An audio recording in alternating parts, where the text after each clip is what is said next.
진짜 이 말은 이제 그만 들어줬으면 좋겠어요. 그 사진을 보면 더 속이 상한 거예요.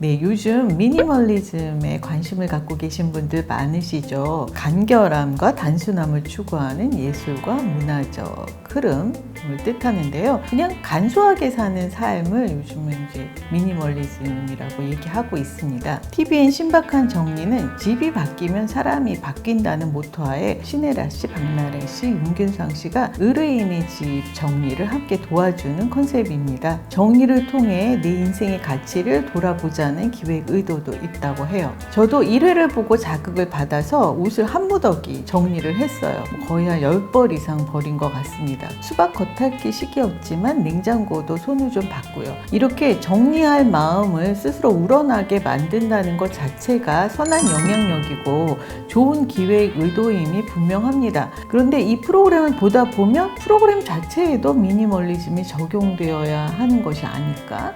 군더더기가 눈에 띈단 말이죠.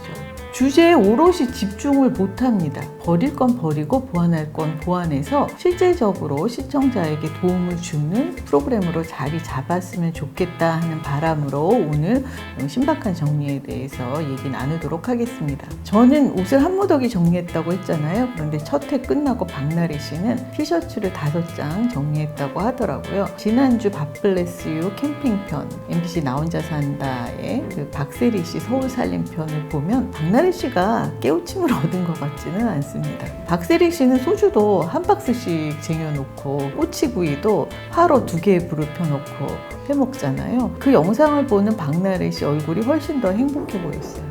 적어도 신박한 정리로 인해서 박나래 씨의 구매 욕구가 꺾인 것 같지는 않습니다. 정리가 취미라는 신애라 씨가 정리에 있어서 젬병인 구매 욕구로 충만해 있는 박나래 씨에게 한 수 가르쳐주고 그리고 의뢰인의 물건 정리를 함께 도와주는 그런 컨셉인 줄 알았어요. 곤도마리라는 유명한 정리 컨설턴트가 있죠. 이분은 2016년 타임즈가 선정한 세계에서 가장 영향력 있는 인물 100위 안에 든 사람이에요. 물건을 봤을 때 설레지 않으면 과감히 버려라, 그런 얘기를 한 사람입니다. 넷플릭스에 올라와 있는 곤도마리의 스페셜이라는 프로그램을 보면 이제 곤도마리가 가서 집 정리를 도와주는 그런 과정을 담고 있는데 그런 얘기인 줄 알았는데 신박한 정리는 업체, 전문가가 따로 있더라고요. 물론 곤도마리에도 기업이니까 직원들을 동원해서 정리를 하겠지만 곤도마리가 주체인 거죠. 그런데 신박한 정리에서는 정리를 도맡는 거는 업체였어요.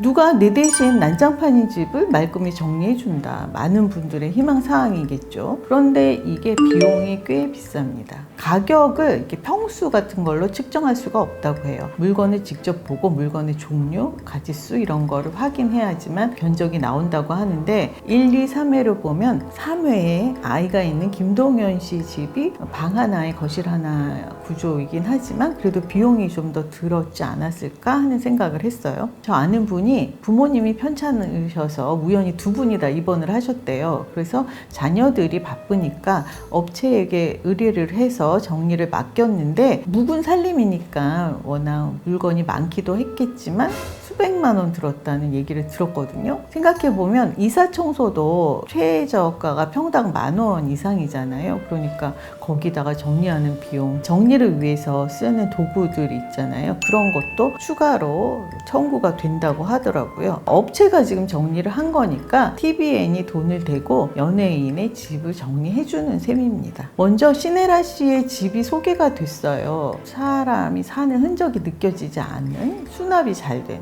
수납장을 열어봐도 물건은 별게 없었습니다. 집이 거실 크기로 봤을 때 60평, 70평은 훌쩍 넘어 보였습니다. 간소한, 단출한 삶을 추구하는데 집이 식구수에 비해서 크다. 이게 간소한 삶인가? 좀 머릿속에 막 물음표가 생기더라고요. 2018년 집사부 일체에 차인표 씨가 스승으로 나왔을 때 가족들이 모두 유학을 갔고 그리고 차인표 씨는 어머니하고 자주 지내는 것으로 나왔는데 코로나19로 인해서 일시 귀국인 건지 뭐 전체가 다 이제 영구 귀국을 한 건지 모르겠지만 어쨌든 집은 상당히 큰 집이었어요. 미니멀리스트로 살려면 여건이 맞아야 해요. 반려동물을 드릴 때하고 마찬가지로 가족의 동의가 있어야 합니다. 내게는 쓰레기처럼 느껴지는 물건이 우리 가족 누군가에게는 소중한 보물일 수 있거든요. 신박한 정리에서 이게 필요냐 욕구냐 빨리 결정해서 과감히 버려라 자꾸 종용을 하는 거예요. 근데 JTBC 1호가 될 수는 없어에서도 김지혜 씨가 박준영 씨에게 자꾸 물건을 버리라고 합니다. 박준영 씨가 버리겠다고 가지고 나가서 결국은 주차장으로 와서 차 트렁크 안에 넣어두더라고요. 김지혜 씨가 임의로 물건을 처분한 적도 있대요. 그랬더니 박준영 씨가 굉장히 화를 냈다고 합니다. 처음으로. 왜 화를 냈냐면 그게 장모님이 주신 파우치여서 그래서 화를 냈다고 합니다. 누군가에겐 하찮은 물건이 어떤 사람에겐 중요한 물건일 수도 있는데 버려라 말아라 또 임의로 처분하고 이거는 좀 아닌 거죠. 다행히 시네라 씨하고 차인풀 씨는 마음이 맞는 모양이에요. 그리고 집에 어르신이 계시면 간소한 삶을 사는 게 참 어렵습니다. 제가 한동안 그 본가에 갈 때마다 엄마하고 입씨름을 했어요. 제발 이거 필요한 사람에게 줘라, 버려라, 정리를 해라. 그러다가 제가 맘대로 또 처분을 한 적도 있고 그러면 엄마는 노여워하시고 서운해하시고 그런 과정이 계속 반복이 됐었는데 엄마가 이제 최근에 정신이 맑지 않으세요. 그러니까 되게 후회가 되더라고요. 그냥 놔두면 될 거를 뭘 그렇게 싫다는데 자꾸 버리라고 그랬나 그런 생각이 듭니다. 시네라 씨가 추억을 간직하고 싶으면 사진으로 찍어서 남기라고 합니다. 그러면 된다고. 그 말을 한 회당 수차례 해요. 근데 사진으로 만족이 될까요? 아닌 것도 있고 되는 것도 있겠죠. CSI 뉴욕 에피소드에 정말 가슴 아픈 이야기가 있었어요. 주인공 맥의 아내가 9.11 테러로 희생이 됐습니다. 이제 계속 생각이 나니까 유품들을 다 정리를 했어요. 그런데 벽장 속에서 비치볼이 나왔습니다. 그 비치볼을 버릴 수가 없어요. 왜냐하면 아내가 그 비치볼에 바람을 불어넣었는데 그 안에 숨결이 들어있는 비치볼을 어떻게 버릴 수가 있겠어요. 남이 보면 그냥 비닐공이죠. 그런데 그건 너무나 소중한 물건이잖아요. 소중한 물건의 가치는 남이 결정해 줄 수 없는 거죠. 신박한 정리에서는 빨리 버려라, 필요 없다, 사진으로 남기면 된다라고 자꾸 얘기합니다. 제가 딸 어릴 때 옷을 만들어 입히는 취미가 있었어요. 그래서 옷을 많이 만들어 입혔는데 저도 잘 버리는 성격이어서 다 버렸는데 한 벌은 그냥 아이 장에 계속 걸어 놔뒀어요. 그냥 재미로 이 딸아이가 또 딸을 낳는다면 이거 입히면 좋겠다라고 생각했어요. 그런데 이 아이가 결혼을 할 때 막 정신이 없잖아요. 그래서 집을 정리할 때 어떻게 했는지 그것도 없어진 거예요. 또 이제 우리 딸아이가 딸을 낳았잖아요. 사진을 보면 된다고 했잖아요. 그 사진을 보면 더 속이 상한 거예요. 이걸 왜 내가 어떻게 하다가 없앴을까, 막 이게 혹시 어디 들어가 있는 거 아니까 막 집을 뒤지게 되고. 근데 그 자리에서 그런 거 누가 요즘 애들이 입히겠어, 버려 해서 제가 버렸다면 아마 진짜 마음속으로 그 사람을 원망하겠죠. 그래서 남의 물건은 그렇게 다른 사람이 결정해 줄 수 있는 게 아니거든요. 버려라 종용하면 안 되는 거죠. 저는 다른 물건보다 옷이랑 장신구, 신발이 더 많습니다. 왜냐하면 저는 이제 방송에 출연하고 요즘 유튜브도 하고 있잖아요. 그런데 연예인들은 스타일리스트가 머리에서 발끝까지 다 해결해 주니까 되지만 저는 제가 해야 되니까 그렇게 간직하고 싶지 않은 물건도 그냥 여건상 가지고 있을 수밖에 없는 거예요. 이 옷도 30년이 넘은 옷이에요. 근데 이거 종종 제가 잘 입거든요. 그렇게 활용을 하면서 살 수밖에 없는데 그런 여건이 있는 사람한테 왜 못 버리고 살아요? 하면 이거는 좀 아니죠. 서글픈 이야기입니다. 의뢰인들이 연예인들이잖아요. 첫 회에 윤균상 씨, 2회에 김호중 씨, 영기 씨, 그리고 3회에는 김동현 씨였어요. 윤균상 씨하고 김호중 씨의 경우 팬들이 많아서 선물을 해준 것도 있을 때고 또 협찬 때문에 증정을 받은 물건도 있을 거예요. 물론 이게 버려지는 것이 아니라 번개장터라는 이제 사이트를 통해서 판매가 되고 그 수익금은 좋은 일에 쓰인다고 하더라고요. 제가 확인해 봤더니 윤균상 씨는 16품목 정도가 판매가 돼가지고 한 50만 원 이상 수익금이 났던데 그런 것이 다 좋은 일이긴 해도 그거를 잘 골라서 선물을 해준 사람의 마음, 그 배려가 정리된 거니까 그건 또 한번 생각해 볼 일이죠. 출연자들이 평생 연예인으로 살아서 그런지 좀 대중의 정서를 잘 모릅니다. 드레스룸이 따로 없어요?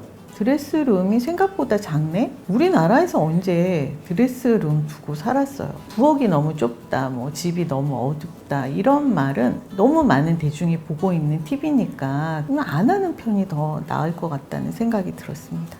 냉장고 정리의 기본은 먹어 없애기라면서 먹방이 시전이 됩니다. 신혜라 씨, 박나래 씨가 1회, 2회 동안 요리를 했어요. 주로 김치를 사용해서 요리를 했는데 이상하죠? 앞치마를 안 합니다. 저 같으면 일을 도와주러 오는 거잖아요. 그러면 앞치마는 기본적으로 챙겨올 것 같은데 신혜라 씨가 흰 바지에다가 블라우스를 입고 김치 정리도 하고 반찬 정리도 하고, 근데 부부의 세계에서 그 아이보리색 실크 블라우스 입은 김희애 씨가 갈비찜 만들 때 참 불안한 것처럼 신혜라 씨 보는데 제 마음이 참 불안하더라고요. 근데 신혜라 씨가 그 안무치기의 또 달인이에요. 튀지 않고 참 깔끔하더라고요. 저 같으면 막 여기저기 묻혔을 것 같아요. 간소한 삶을 추구하기 때문에 그 앞치마도 하지 않는 거라면 이제 시청자가 불안하니까 제작진이 하나 그 신박한 정리 팀을 위해서 마련해주면 어떨까 합니다. 틀렸다 아니다 뭐 이런 게 옳다 그르다가 아니라 이게 사람이 이제 추구하는 방향이 좀 다른 것 같습니다. 반찬을 정리하는 팁을 알려줬는데 같은 종류의 반찬을 한 군데에 다 모으는 거예요. 익은 정도가 다르고 양념이 다르고 뭔가 조리한 게 다르잖아요. 그래서 맛이 섞이는 게 저는 좀 별로인 것 같고, 그 김호중 씨, 연기 씨가 살고 있는 집은 팔도에서 김치가 온다고 하니까 이 김치가 지역마다 양념이 다 다르죠. 그 양념이 섞이는 게 저는 좀 이상한데 어쨌든 그걸 정리 팁이라고 소개를 했어요. 그러니까 뭔가 맛보다는 깔끔한 정리가 우선인 거죠. 이제 사람이 추구하는 방향이 좀 다른 거예요. 나 혼자 산다에서 박세리 씨가 주방용 가위로 택배 끈을 자르지 않는다 이렇게 얘기했어요. 그러니까 가위가 여러 개 구비되어 있는 거죠. 신혜라 씨는 어떻게 하는지 궁금하더라고요. 업소용 냉장고에 보관되어 있던 김치를 다 모아서 냉장고 신선칸에 보관을 했어요. 신선칸의 온도는 3 내지 4도. 김치를 거기다 계속 두면 김치가 시어빠져서 못 먹어요. 그 업소용 냉장고에 큰 통 김치를 보관하고 있었던 거 다 이유가 있는 거죠. 그 업소용 냉장고가 냉기가 강하고 급냉이 되잖아요. 그런데 그 업소용 냉장고를 거실로 옮겨서 음료수라든지 건강보조식품, 즙류 이런 거를 보기 좋게 배치했더라고요. 그런데 거기는 아시다시피 8도에서 김치가 올라오잖아요. 그럼 큰 김치통이 오면 어디다 보관을 해야 할까요? 그 거실에 있는 그 업소용 냉장고에 들어가겠죠. TV를 보면서 그 김치를 보게 되는 그런 사태가 벌어질 것 같습니다. 그리고 냉장실에 레토르트 식품을 진열을 해놨어요. 레토르트 식품은 냉장 보관 안 해도 되는데 CJ 비비고 제품이어서 이제 같은 회사여서 그 PPL 같은 걸까요? 어쨌든 좀 박나래 씨는 그걸 알만도 한데 이견 없이 넘어갔습니다. 근데 식사하는 얘기가 나와서 그런데 이제 코로나19 상황이잖아요. 이 프로그램뿐만이 아니라 모든 방송들이 국이나 찌개나 뭐 이런 걸 같이 먹을 때 제발 각 접시에 국자 넣고 이렇게 따로 덜어서 먹는, 이게 좀 상식이 됐으면 좋겠어요. 전에 집밥 백선생에서 시식을 할 때 수저를 다 같이 넣고 먹다가 시청자들이 지적을 했거든요. 그거 각 접시에 덜어서 먹는 게 좋겠다 그랬더니 바로 그걸 바꾸더라고요. 근데 1991년에 사랑이 뭐길래 신혜라 씨가 하이라 씨 동생으로 나왔었는데 그 드라마에서 밥 먹는 장면, 부엌신 이런 게 굉장히 많이 나왔어요. 근데 거기서 김혜자 씨가 하이라 씨에게 간을 볼 때는 국자로 먼저 떠서 그걸 숟가락으로 간을 보는 거다 이렇게 가르쳐줬습니다. 근데 30년이 지났는데도 지금 이 방송에서는 그게 실현이 되지 않고 있는 거예요. 지금 코로나19잖아요. 좀 모든 방송들이 그 같이 국물 떠먹는 거 제발 좀 안 했으면 좋겠어요. 그 남의 집 반찬 뚜껑 열어가지고 음식에 돌아가면서 냄새 맡는 거 코를 대고 이것도 정말 안 봤으면 좋겠습니다. 이 신박한 정리뿐이 아니라 밥해 먹는 모든 프로그램들에 해당되는 얘기예요. 전문가가 알려준 이제 1회의 팁은 공간을 재구성하라 역할에 맞게였고, 2회 팁은 낮은 가구를 배치하면 공간이 넓어 보인다. 그리고 3회 팁은 아이 옷은 엄마 가까이, 장난감들은 아빠 가까이. 이건 뭐 팁이라고 할 수 있을까요? 김동현 씨 집이 정리된 걸 보여줬는데 의아했던 거는 장난감이 굉장히 많았거든요. 그때 일부만 몇 개만 꺼내놓고 다른 것은 수납해 놨으니까 수시로 교환을 해라. 그렇게 했는데 그 장난감이 어디서 어떻게 정리되어 있는 거는 모르겠더라고요. 정리될 만한 공간이 없었어요. 그리고 그 수납장을 원목 테이블이 딱 가로막고 있었어요. 수납장. 그 수납장은 열지 말라는 건가? 하여튼 좀 의아한 부분이 많았습니다. 무엇보다 정리 비결을 알려주는 비중이 너무 적은 거예요. 전문가가 나와서 얘기하는 거는 한 2, 3분 정도 전문가가 다 했는데, 그리고 심지어 김호중 씨하고 김동현 씨는 정리할 때 아예 외부에 나가 있었죠. 근데 정리하는 동안 그 방법을 가르쳐 줘야 하는데 외부로 내보낸 거잖아요. 김동현 씨네 집은 심지어 아이 물건을 정리하는데 엄마가 없었어요. 어머니가 없는데 이걸 어떻게 버리고 이걸 어떻게 하는지 그걸 누가 결정을 하죠? 옷 정리 같은 거 하다못해 김호중 씨는 티셔츠를 접는 거 정도는 가르쳐 줘야지 지금 김호중 씨네 집에 그 옷이 어떻게 놓여 있는지 궁금해요. 이 집들 한 달 만에 기습 방문해서 골목식당처럼 점검 좀 해봤으면 좋겠습니다. 엄마들은 다 알아요. 아이들이 난장판 해놓은 거 막 욕을 하면서 치워놓으면 다음날 바로 원상복구 되는 거. 이게 정말 좋은 기획 의도잖아요. 진짜 이 말은 이제 그만 들어줬으면 좋겠어요. 사진으로 찍어서 남겨두면 됩니다. 사진 파일을 날리면 어떻게 되는 거예요?